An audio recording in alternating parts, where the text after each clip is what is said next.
రాముడు రాజ్యం చేశాడు.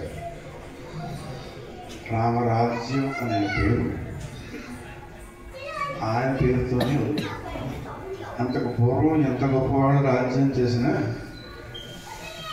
వాళ్ళ పేరుతో అదే రాజ్యం అనే పేరు రాలేదు. రాముని తర్వాత కూడా అటువంటి రాజు ఇంకెవరూ రాలేదు కాబట్టి ఆ పేరు అలా నిలబడతారు. ఇది ఎంతకాలం నిలబడుతుందంటే సూర్యచంద్రుడు ఉన్నంతకాలం నిలబడతారు. ఎందుకు? భగవంతుడు సాక్షాత్తు అవతరించిన ఇప్పటివరకు 9 అవతారాలు గతించిన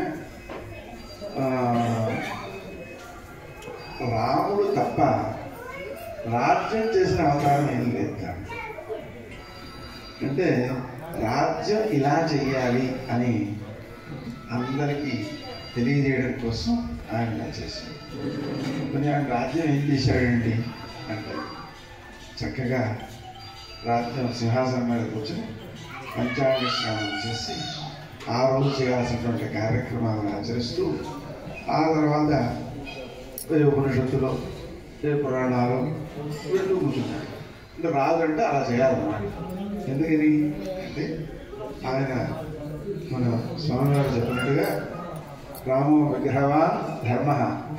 అవును, విచిత్రం ఏంటంటే మీరు గమనించండి, మీకు ధర్మం తెలిసి ఉంది, ధర్మమునకు వ్యతిరేకంగా ఎవరైనా ఆచరిస్తూ ఉంటే ఎదురుకుండా పైకి చెప్పడానికి ఇష్టం లేకపోయినా సాహసించకపోయినా వారి యందు ఏ రకమైన భావనతో ఉంటారు అంటే ఏమిటి ఇలా చేస్తున్నారు అని కొంత చింతాక్రాంతులు అవుతూ ఉంటారు తెలిసిన వాడు.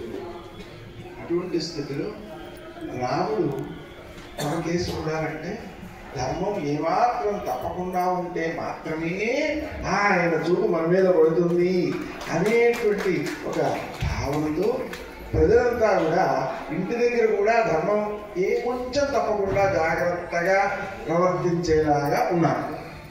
వాళ్ళు ధర్మంలో ఉంటే ఏమవుతుంది? ధర్మం రక్షిత రక్షిత, వాళ్ళు అందరూ రక్షితులు అవుతుంటారు. వాళ్ళకి సమస్యలే లేవు.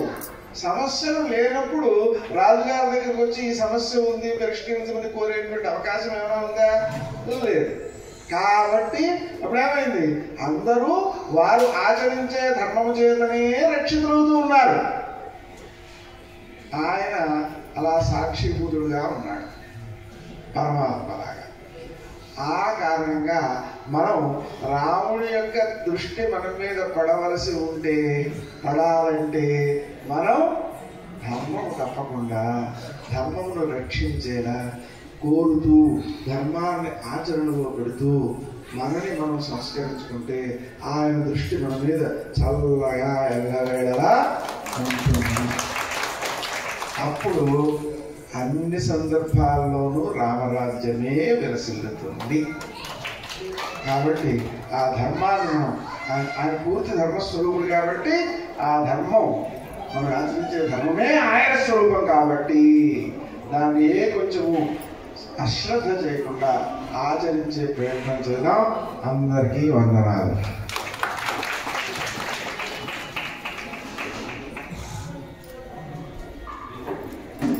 జోషి గారు